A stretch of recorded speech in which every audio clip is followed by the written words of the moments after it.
que haya pasado por un colegio secundario te dice la filosofía es el amor a la sabiduría, filos, amor, sofía, sabiduría, pero es como la respuesta más básica. Digo, ¿realmente qué es la filosofía? Y hoy, en este tiempo, mirando esa disciplina que es la filosofía, decinos para vos qué es la filosofía. Pues la filosofía para mí es la capacidad de plantearse las preguntas sobre la profundidad de las cosas. Es decir, hay una cosa que vemos y no solamente con los ojos, sino lo que apreciamos, nuestras propias impresiones sobre las cosas, las personas. Y la filosofía va un poco más allá y se pregunta sobre el por qué o el cómo de esas cosas, ¿no? La profundidad, ¿no? El interior de las cosas. Eso es para mí la filosofía. Después podríamos entrar en otras definiciones un poco más enrevesadas, pero eso yo te diría, ¿no? Ujú. Es el cómo y el porqué de las cosas, mirar lo más profundo. ¿De todo o hay algo que esté, que sea materia propia de la filosofía y cosas que estén fuera del ámbito de la filosofía? La filosofía para mí tiene que ver con lo humano. Y entonces, si tiene que ver con lo humano, nada se le escapa o nada le es indiferente. Entonces, cualquier pregunta que nos hagamos seguramente tiene que ver con la filosofía, desde el por qué estamos aquí, el qué son las cosas, cómo puedo conocer las cosas, quién soy yo. Todas esas preguntas tienen que ver con la filosofía.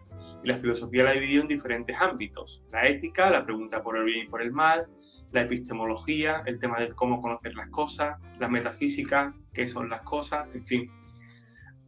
Todas esas preguntas tienen que ver con la filosofía. Las hemos sistematizado, entre comillas, de esa manera, pero cualquier pregunta, incluso sencilla, puede estar abriendo a la filosofía ya, al preguntarse por las cosas.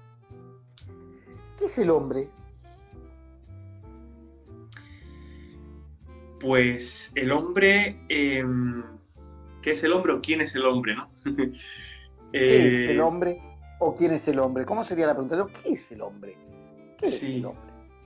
bueno, el hombre es fundamentalmente un ser, es una criatura, yo diría, ¿no? Porque es un ser que ha sido creado. Independientemente de que uno sea creyente o no, a nadie le han preguntado si quería nacer o si quería venir al mundo, ¿no? Somos arrojados a la existencia, que diría Sartre.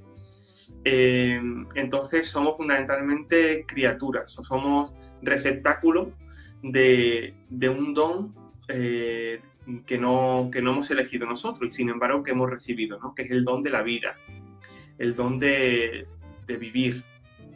Y después el ser humano tiene una capacidad que es la capacidad de razonar, es la capacidad de poder comprender el mundo conforme a esa razón, pero hay una capacidad de la que poco se habla y es una capacidad que no tienen eh, desarrollada de la misma manera el resto de animales, que es la capacidad de amar. Tenemos la capacidad de amar eh, y no con un amor únicamente filial, de sangre, de padre a hijo, de madre a hijo, de hermanos o de pareja, sino es un amor también que va más allá de un vínculo y es la capacidad de amar y de entregar la vida por otra persona. Esa experiencia es una experiencia muy humana y yo creo que si no hemos tenido esa experiencia, es decir, de amar a otro más que a uno mismo y la necesidad de, ¿por qué no?, dar la vida por esa persona, como lo haría una madre, es que realmente no hemos vivido. Eso es para mí el hombre. Durante mucho tiempo se dijo que el hombre eh, que lo que lo diferenciaba de los animales era que el hombre estaba dotado de razón. Uh -huh. La razón como la razón de la diferencia. Y vos proponés, tu visión es el amor como la razón de la diferencia. Sí, a ver, siempre se ha, vamos a decir, abusado de esa definición del hombre de Aristóteles, de son politicón, el hombre racional, que es muy interesante porque es una capacidad que no tienen otros animales y es verdad. Pero es una razón que se complementa mucho con la capacidad de amar. Entonces, como esa razón en la historia de la filosofía se ha exprimido mucho, y es verdad, y es que tenemos que usar esa capacidad, y la usamos de hecho. Y yo llamo a que la sigamos usando. Sin embargo, el amor un poco como que estabiliza, digamos, nuestro ser, ¿no? Entonces yo creo que el hecho diferencial es vamos a decir, un amor razonado o una razón que ama, algo así, ¿no? Es decir, una simbiosis entre razón sí, y amor. exacto, sí, Ujú. sí, sí. Y esto, bueno, no son solamente palabras, ¿no? Es decir, esto es una experiencia que podemos tener todos, ¿no? La capacidad de razonar, bueno, pues eso, ¿no?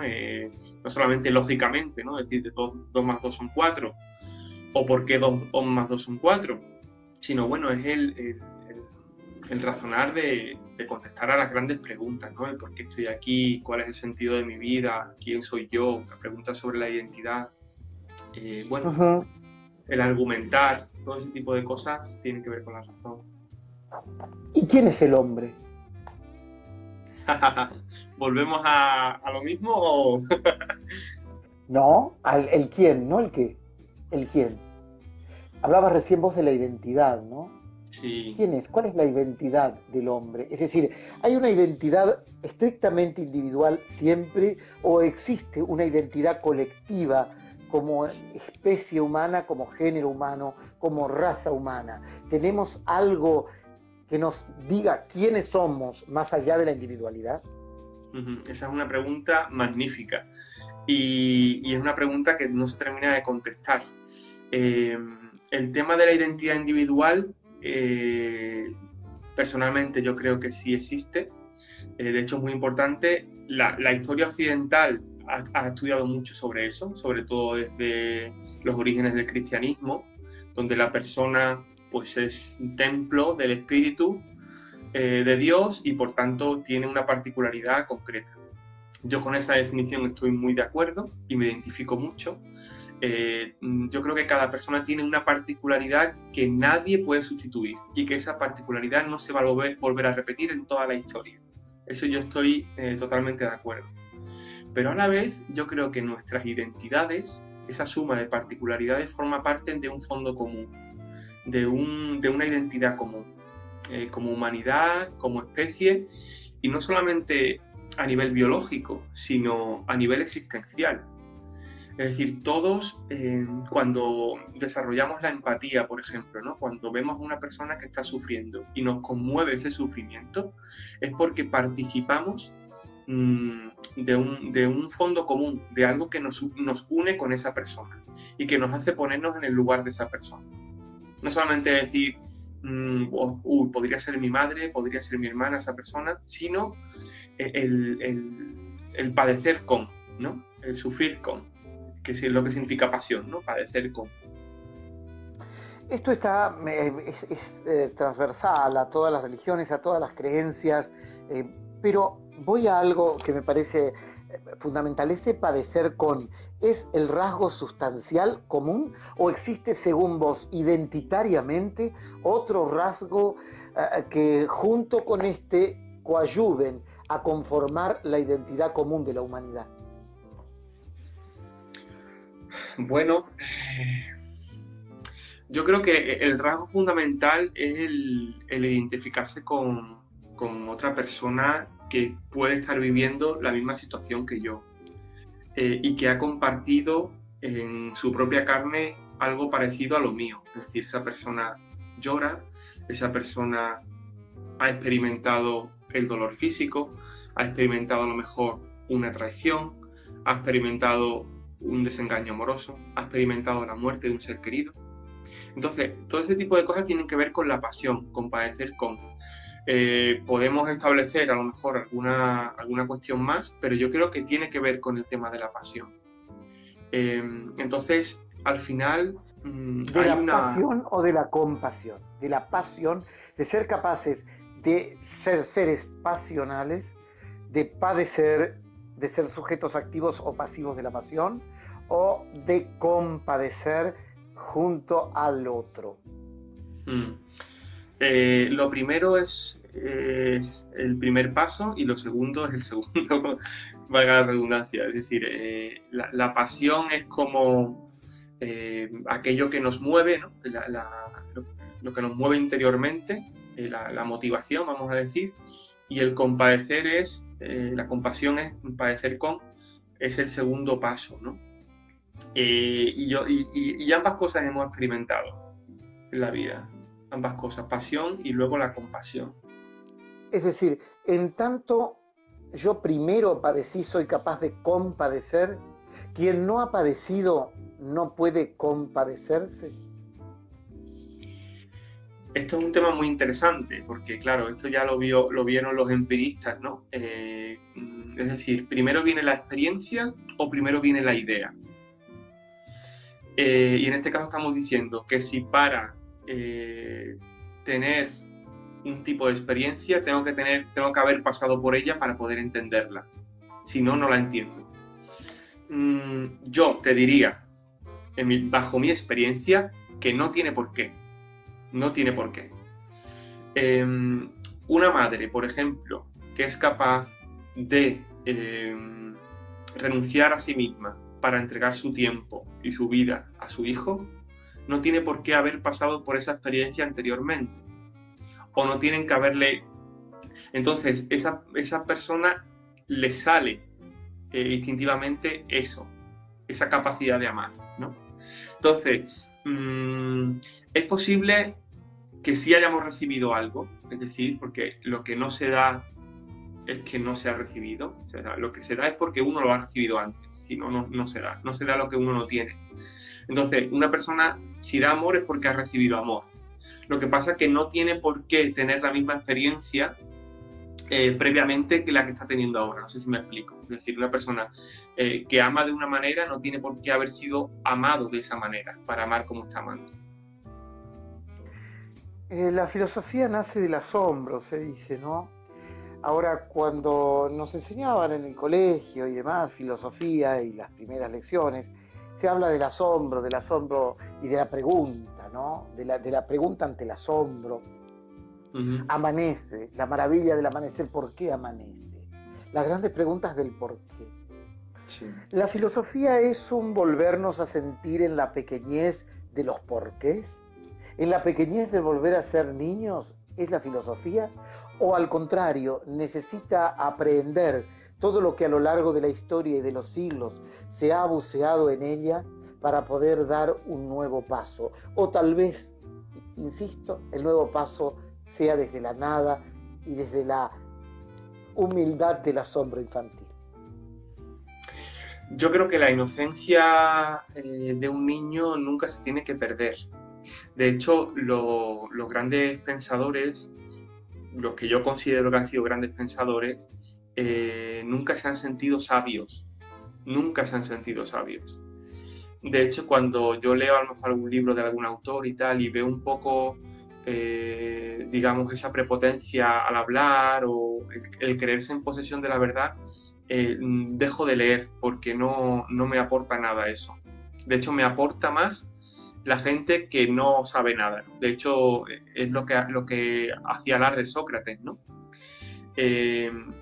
Además, personalmente, siempre me he considerado más discípulo que maestro en toda mi vida, en todos los ámbitos, y por tanto yo creo que la filosofía parte de eso, parte de ser más bien peregrino que un sabio, peregrino que camina, más que un sabio en una montaña.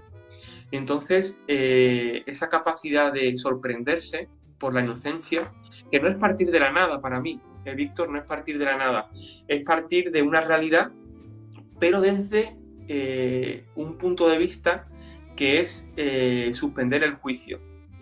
Eso es para mí la inocencia. La inocencia es suspender el juicio, hablamos del juicio moral sobre las cosas, para poder empezar ese camino. Es decir, yo cuando veo a una persona, lo primero que tengo que hacer no es etiquetar a esa persona y decir esta persona es así, sino tengo que, desde esa inocencia, compartir camino con ella para después ir traduciendo cuál es la verdad, cuál es su verdad.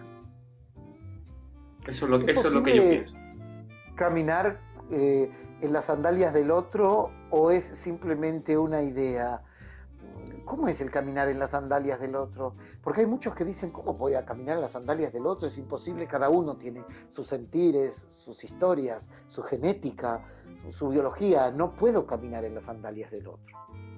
Sin embargo, los Efectivamente. maestros de la compasión, la espiritualidad, te hablan de ponerte en la sandalia del otro. Sí, es muy interesante eso también. A ver, bueno, vamos a entrar un poco ahí en profundidad. Yo creo que todos tenemos experiencia de que en algún momento nos hemos querido fundir con otra persona, entrar en comunión con otra persona. Por ejemplo, en la cuestión de la relación sexual, por ejemplo, aunque haya una pulsión, ¿no?, de querer satisfacer un deseo, pero en el fondo está el deseo de unirte a otra persona, de entrar en comunión con la otra persona. Hay un deseo de fusión. Bueno, eso es muy interesante. Esto se une, o sea, digamos que es como los que han estudiado a lo mejor ciencias saben que los vectores, digamos, es como es algo como que tiende a, pero nunca llega al punto, ¿no? El vector es como lo que tiende. Pues así, ¿no? Tenemos una vectorialidad que va hacia la fusión. Pero lo interesante es saber que esa fusión nunca se va a producir, porque nunca vamos a ser uno con la otra persona, jamás. Siempre vamos a estar separados, aunque estemos unidos. Entonces, estar en las sandalias del otro no puede ser fusionarse con el otro. Nunca vas a estar en los deseos del otro, nunca vas a estar en lo que piensa el otro, en su historia, en su contexto, sino es más bien acompañarle en el proceso que está viviendo el otro y dejándolo ser totalmente otro, en su sacralidad, vamos a decir, porque la persona es sagrada también. Entonces, respetuosamente dejarlo ser, pero también ponerte a su lado. Es decir, ¿cuál es el misterio de la libertad? Porque un poco estás hablando de eso. Bueno, pero esa es una pregunta muy amplia, Víctor. El misterio de la libertad te refieres a la libertad del otro, ¿no? Cuando de no violentar No, al otro, por ejemplo. a la libertad, no, a la libertad como tal, a la libertad de cada uno, ontológicamente. ¿Qué es la libertad y cuál es el misterio de la libertad en el hombre? Es que esa es una pregunta que necesitaría como 20 o 30 encuentros para empezar solamente. Pero, Procuremos empezar en 20 minutos. sí. Bueno, vamos a ver, el misterio de la libertad comienza cuando me descubro a mí mismo. Digo, a mi cuerpo, a mí que yo existo, ¿no? Que estoy aquí. Y que puedo hacer cosas con eso que yo soy. Ese es el primer encuentro con la libertad. El segundo encuentro, y para mí más importante, es que eso que yo estoy aquí está también con otros. Y que hay una convivencia. Y yo, con mi propia libertad, puedo hacer que esa convivencia sea posible o que no lo sea. Es decir, la posibilidad de la convivencia entre diferentes, que a la vez somos iguales porque hemos hablado que pertenecemos a una misma humanidad, eso es el objetivo de cómo enfrento yo mi libertad. Mi libertad puede estar orientada a posibilitar esa convivencia o a no posibilitarla. Y a la vez está muy conectada con el qué hago yo con eso. Ese es un poco el misterio. El misterio es realmente puedo hacer algo con esa libertad. Y aquí entra el tema del bien o del mal, por supuesto. Claro, el bien perfecto, el mal, como la capacidad que tenemos de herirnos tan fácilmente unos a otros, ¿no? El contrato social, por ejemplo, de Rousseau habla de eso, ¿no? De un contrato de mínimos, es decir, para que no nos hagamos daño. Pero es un contrato de mínimos. La libertad va mucho más allá.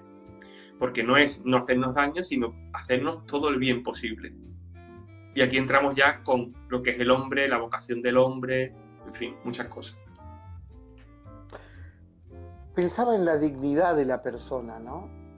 si uno lo ve desde la teología, el misterio de la libertad es una cosa. Ahora desde la filosofía, el misterio de la libertad, ¿cuál sería su fundamento primero? ¿Te refieres desde la filosofía o desde la teología? No, me refiero de la filosofía. Digo, desde la teología lo podríamos encontrar desde la creación del hombre, desde Adán, eso lo podemos hablar después en otro momento. Ahora, desde la filosofía, ¿cuál es el fundamento primero, el basamento para decir el hombre es libre? Olvídate de lo teológico, olvídate de lo religioso. Antes aún, si es posible esto, de la trascendencia del hombre. O sea, ¿qué es lo que nos lleva a afirmar que el hombre es libre, ¿no? Digamos, esa es la pregunta. Y a respetar luego la libertad del otro. ¿Cuál es el fundamento? Claro. El fundamento, claro, Ortega y Gasset, un filósofo español, decía que yo soy yo y mi circunstancia, y si no la salvo ella, no me salvo yo. Es decir, a una persona no se le puede separar de la propia circunstancia, del dónde nace, de cómo nace, de quién le acompaña, de su cultura, de todo eso, ¿no? Entonces, el fundamento de la libertad está relacionado también con esa circunstancia. Está relacionada con dónde estoy y por qué, ¿no? Entonces, si no contemplamos primero al hombre en ese contexto, en esa circunstancia, no podemos hablar de una libertad. No podemos hablar del fundamento de la libertad. Porque el fundamento de la libertad no es una idea independiente, sino que es una idea que se enraiza en el propio hombre, en la propia circunstancia. Es decir, yo no sería Luis sin esto, ¿no? sin hablar como hablo, sin expresarme como me expreso y sin las vivencias que he tenido, ¿no? No me refiero a una cuestión de forma, ¿no? Sino de fondo. No sé si he contestado un poco la pregunta o ibas por otro lado. Sí, no, pero me haces pensar en esto, ¿no?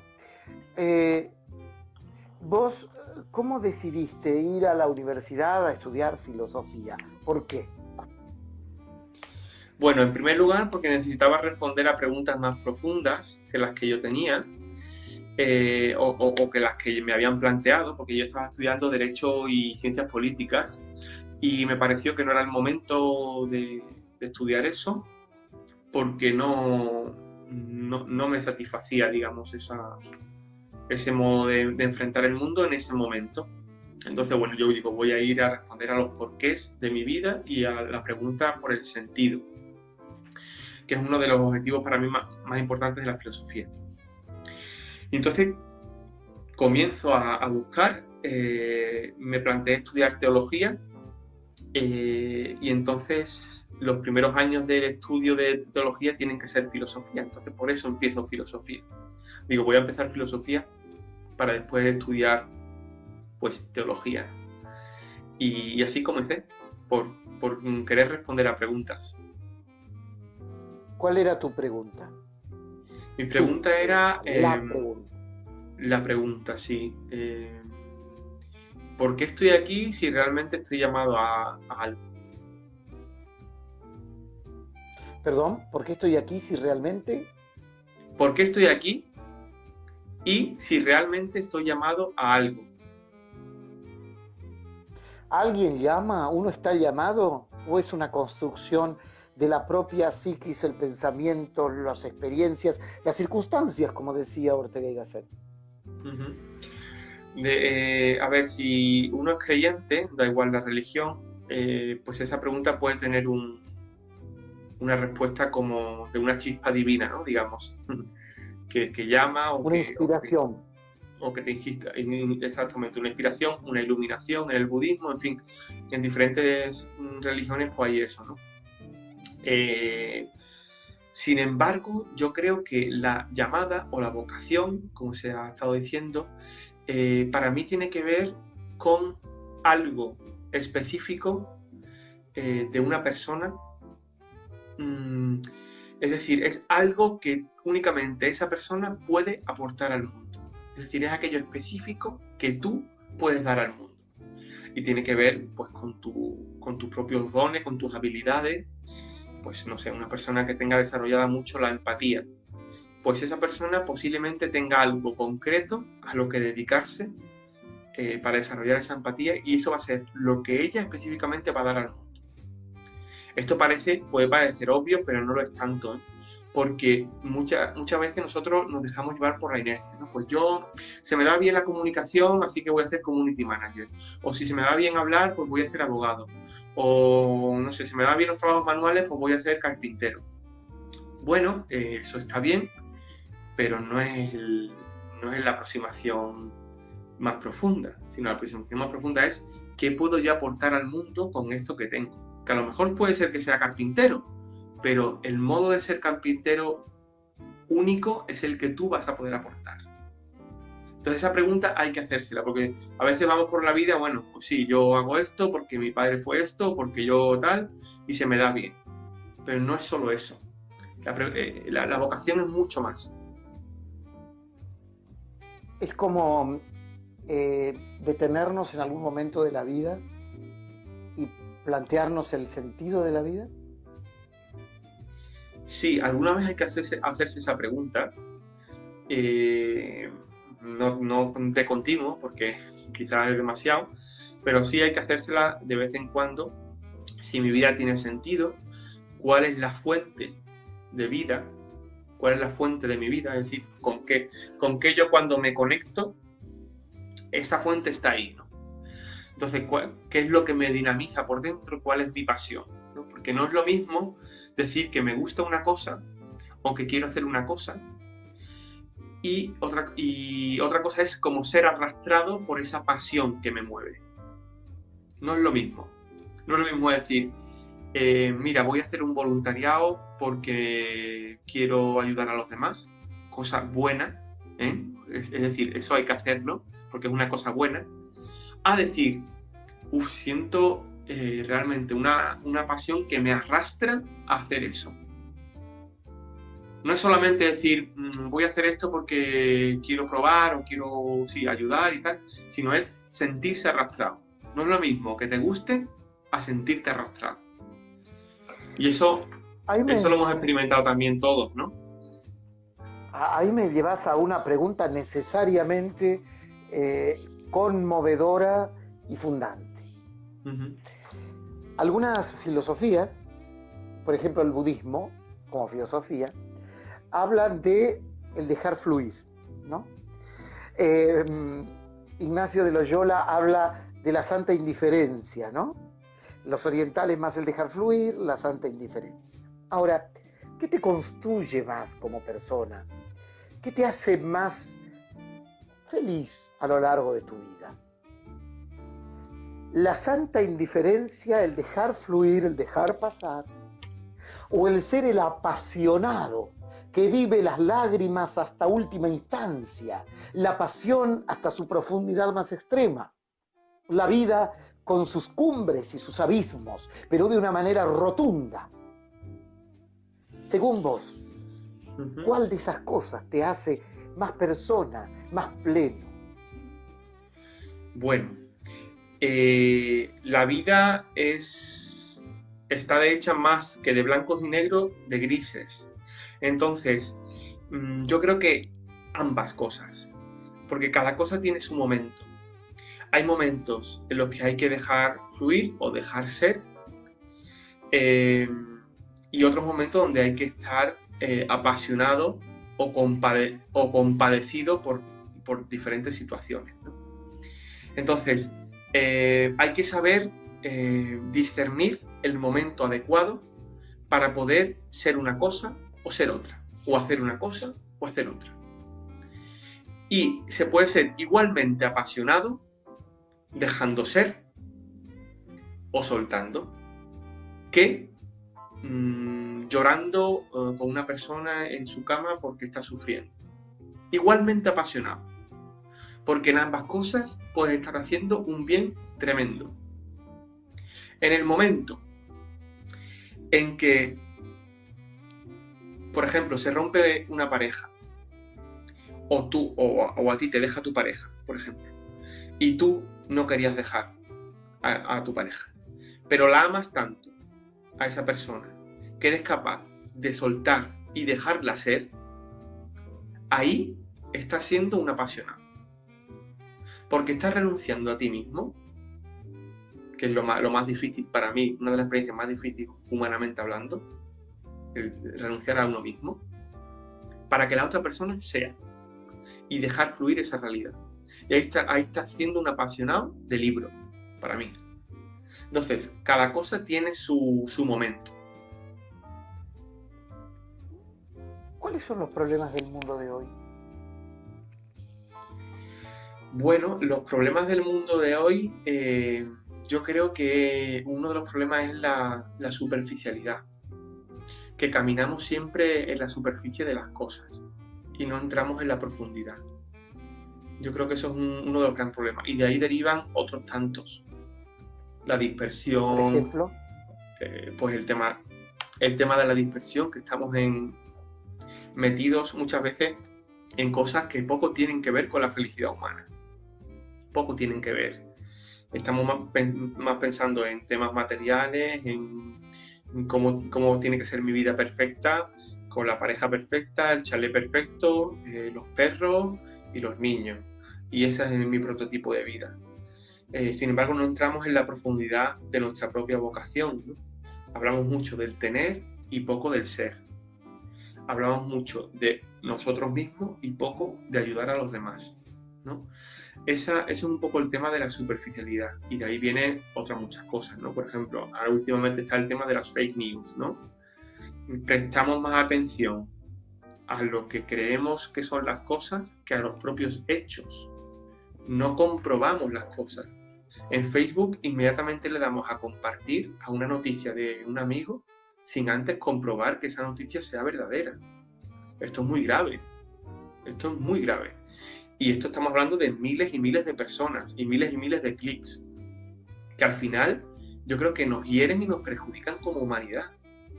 Porque al final estamos contribuyendo a la falsedad. Que la falsedad al final no es, bueno, lo verdadero o falso, que tiene que ver. Pues tiene mucho que ver, porque al final lo falso, detrás de cada falsedad hay una persona a la que le estamos haciendo daño. Entonces yo creo que los problemas vienen, para mí, de esa superficialidad. Hoy hablábamos de tus pasos por los claustros universitarios, Gregoriana en Roma, Comillas en Madrid. ¿Dónde hay más sabiduría? ¿En un claustro de esos? ¿O en la mujer sencilla que tal vez vive en una montaña hace 50 años, la mujer común del pueblo, y que tiene la sabiduría solamente transmitida de generación en generación, sin tal vez haber leído ningún libro?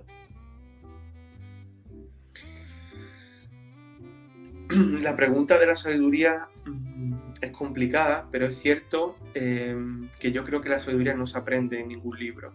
Eso sí lo tengo claro. Ni en ninguna academia, ni en ninguna universidad. A mí, los que más me han enseñado sobre el tema de la sabiduría siempre han sido la gente que está más machacada por la vida. Los refugiados, los inmigrantes, la gente que vive en la calle, las personas con problemas con drogadicción, y esa es la gente que tiene una lucidez impresionante, porque a veces tienen unas vidas tan trilladas, tan hechas trizas, que no les queda otra que ir a lo esencial de la vida. Tienen el contador a cero,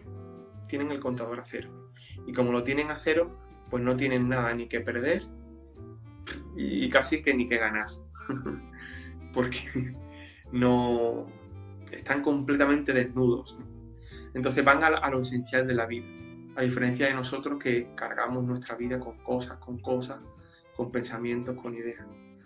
Hay mucha más sabiduría para mí en estas personas, los pequeños, vamos a decir, los que no tienen valor para la sociedad, los que no brillan, los que no importan, los que no tienen voz, los invisibles, que para aquellos que están puestos en una cátedra universitaria, por supuesto.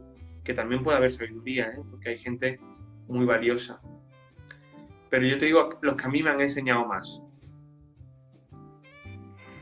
A lo largo de la historia de la humanidad, el hombre ha ido conquistando derechos, conquistando visibilidad, o el número de los invisibles, de los que no se miran, de los migrantes, de los desclasados, de los despedazados al borde del camino, de los denigrados, es en este tiempo mayor que en otros en la historia.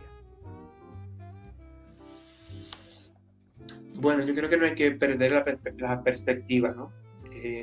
No se puede juzgar la historia pasada con los ojos de hoy. Entonces, yo creo que estamos avanzando en el tema de los derechos, pero normalmente los derechos, cuando alcanzan el nivel institucional, es decir, el nivel de ley, todavía queda mucho por hacer. Mi pareja es de Colombia, por ejemplo, y han tenido el tema del proceso de paz. Y el proceso de paz se ha producido a nivel institucional, sobre todo, en una mesa donde han estado las diferentes partes. Ese proceso de paz, aunque se haya firmado, ese proceso no ha acabado, ni muchísimo menos. Ahora queda un proceso de reconciliación que tiene que empezar desde abajo, uniendo a víctima y victimario, y ya se está haciendo. Entonces, la asunción de derechos se está produciendo, gracias a Dios, hay que decirlo, gracias a Dios, pero siempre hay que empezar desde abajo, nunca desde la cúspide. O si se empieza de la cúspide, hay que empezar también a la misma vez desde abajo, por lo menos a la misma vez, porque si no, no llegamos a nada.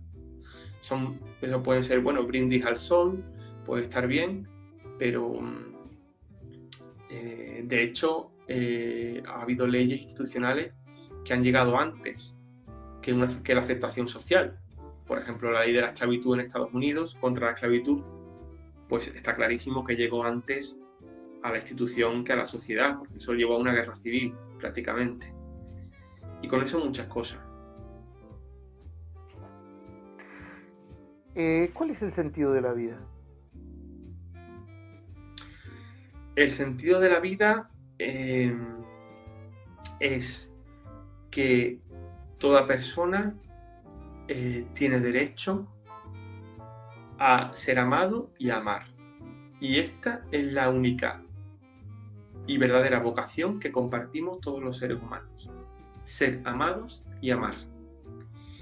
Y ese es el verdadero sentido.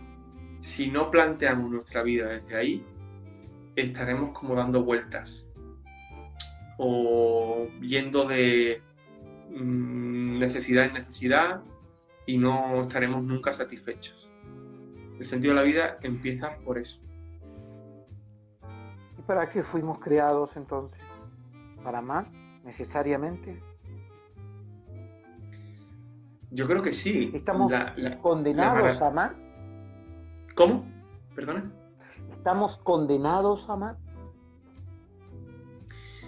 Bueno, pues yo diría que bendita condena, porque lo interesante de amar, además de la experiencia de amar, es que cada uno podemos hacerlo desde nuestro propio modo de amar, que hay que descubrir.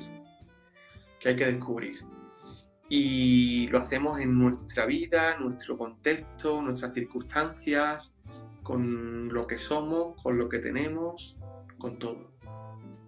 Y si uno de verdad ha experimentado eso, realmente no lo vive como condena, porque lo descubre.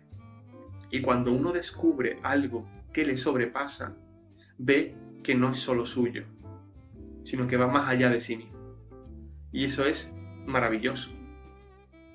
Eso es... te impresiona, te da calor al corazón, ¿no? Porque ves que te sientes sobrepasado por eso que estás viviendo. Entonces no lo vives como condena, sino como regalo. Eh, Sin dudas, las universidades que frecuentaste son de las más reconocidas en el mundo. Sin embargo, a lo largo de esta charla, ya van unos cuantos minutos, solamente has mencionado a dos filósofos, a Ujú, Sócrates y Ortega y Gasset. ujú. Y a ¿Por Rousseau. qué no? Ah, ya Rousseau. Gracias. ¿Por qué no? ¿Por qué no buceas más en citas, en autores, en filósofos de los tan ricos que han habido en la historia de la humanidad, citándonos una y otra bibliografía, sino que te limitas casi a lo que podría contarnos un dom en el banco de una plaza? Eh, Voy a hacer como si el filósofo hablara, ¿no? En lugar de una bibliografía. Interesante. A mí los filósofos que más me han ayudado han sido los filósofos contemporáneos, básicamente. Pero por eso, fíjate, voy a empezar por los antiguos. Eh, empezaría por Sócrates. Yo creo que Sócrates sería un típico señor de pueblo burlón que intentaría pues sacarle un poco, sonsacarle a la gente, pues por qué lleva esa vida y no lleva otra, por ejemplo, ¿no? Uh-huh. Yo creo que eso es lo que haría Sócrates, ¿no? Preguntar el por qué piensas de lo que es tu vida, por qué estás viviendo así, qué es para ti la verdad de las cosas, existe un bien, existe el bien perfecto para ti, o tú vives como viven los demás.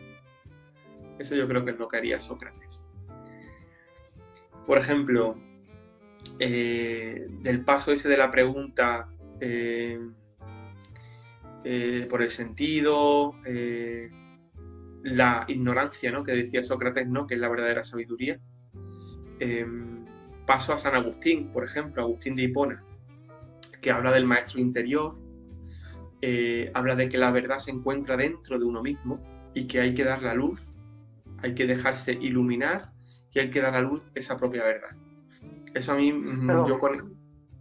stop allí. ¿La verdad viene desde el interior de uno mismo o la verdad es externa y nos penetra? Es decir, ¿la verdad es centrífuga o centrípeta? Muy, qué interesante, nunca me habían hecho esa pregunta con esas palabras. Pues yo creo que, fíjate, me voy a coger los dedos ahí. Yo creo que ambas, las dos. Pero mmm, yo creo que fundamentalmente la verdad se encuentra en uno mismo. En uno mismo, pero porque a nosotros nos la han puesto ahí. Esto es lo que diría San Agustín. San Agustín diría que alguien lo ha puesto ahí. ¿Vale? En este caso sería Dios como semilla. Pero yo lo que añado es que la verdad está dentro de nosotros mismos, cada uno tiene su propia verdad y que está de nuestra mano poder dar la luz. Esa verdad sobre quiénes somos, sobre qué hacemos aquí, todo eso, ¿no? Y después esa verdad tiene un reflejo en lo externo. Pero el primer paso es que está dentro de nosotros. Al final actuamos como un espejo, ¿no? Reflejamos lo que llevamos dentro. Entonces esa verdad también se encuentra afuera.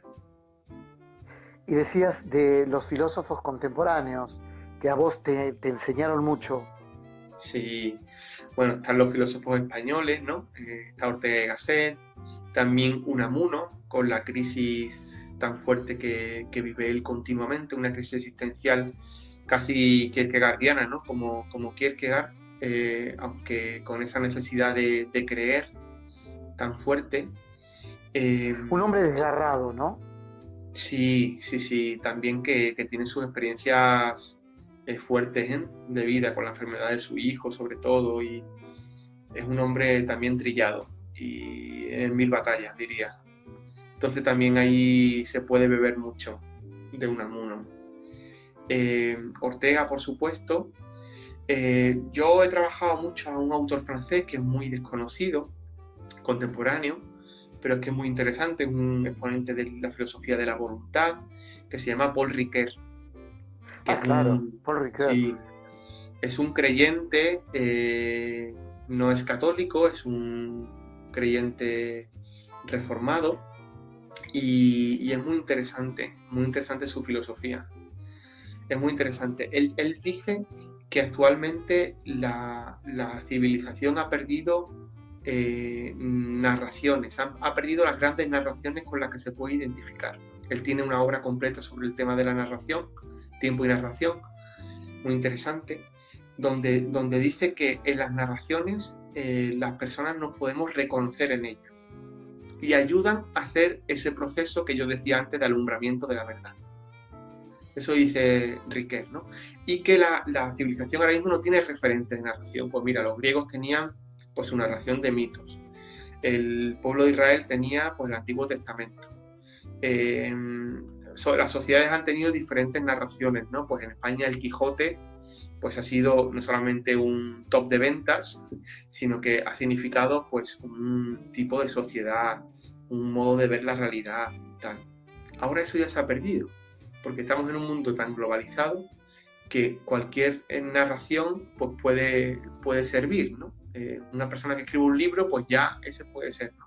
Sin embargo, no hay una narración de referencia con la que nosotros nos podamos identificar, con la que yo pueda ver mi vida narrada ahí. Eso es muy interesante. Hay una frase muy interesante que vos la tenés como epígrafe de Paul Ricoeur que dice más o menos así, cuando me perdí, me encontré. Sí. ¿No? Cuando me perdí a mí mismo, perdiéndome, me encontré a mí mismo. Claro. Esto que parece un contrasentido, ¿por claro. qué es? Eso es muy ignaciano. Aquí has mencionado antes a Ignacio Loyola. Es muy interesante eso porque el perderse no significa anularme. No significa anularme como persona. Significa perder todo aquello que me impide ser yo mismo. Es decir, las cargas, las caretas, las máscaras. Eso. Toda aquella idea, aquella teoría que me he montado sobre mí mismo, sobre las cosas, sobre las personas, y que me impiden ser de verdad yo mismo. Entonces, cuando yo me pierdo, es decir, cuando soy capaz de renunciar a mi ego, y no a mi yo, sino a mi ego, entonces me encuentro. Porque el ego es ruido, el ego es ruido, el yo es serenidad, silencio, es encuentro. A lo largo de la vida del hombre en esta humanidad, la filosofía en las diferentes culturas le ha ido encontrando respuestas a las preguntas sustanciales. ¿Qué es el hombre? ¿Para qué hemos nacido? ¿Cuál es el sentido de la vida? Más aún, ¿cuál es el sentido de la muerte? Uh-huh. Y fundamentalmente el tema del deseo, ¿no? Yo te propongo que el próximo sábado nos encontremos para hablar de esas cosas. ¿Con qué te gustaría soñar esta noche? Pues me gustaría soñar con la posibilidad de que este mundo fuera un lugar o una mesa donde cupiéramos todos, donde todos estuviésemos más unidos y que quitáramos un poco esos muros que nos impiden encontrarnos. Ojalá. ¿De quién depende eso? De todos. Depende de todos nosotros. No depende solo de los que tienen grandes responsabilidades, poderes, tal. Depende de nosotros. En el momento en que tenemos un prejuicio sobre una persona, ya estamos poniendo un muro que puede ser inquebrantable para poder encontrarme de corazón a corazón con otra persona. Y está de nuestra mano poder superar eso. Nos reencontramos el sábado que viene para hablar de todo eso, del deseo, del eros, de la sexualidad, de la aceptación y del camino de la vida y de esta escuela de acompañamiento personal que Luis es uno de sus militantes o tal vez más férreos líderes. Hasta entonces. Muchas gracias. Gracias a vosotros. Un placer.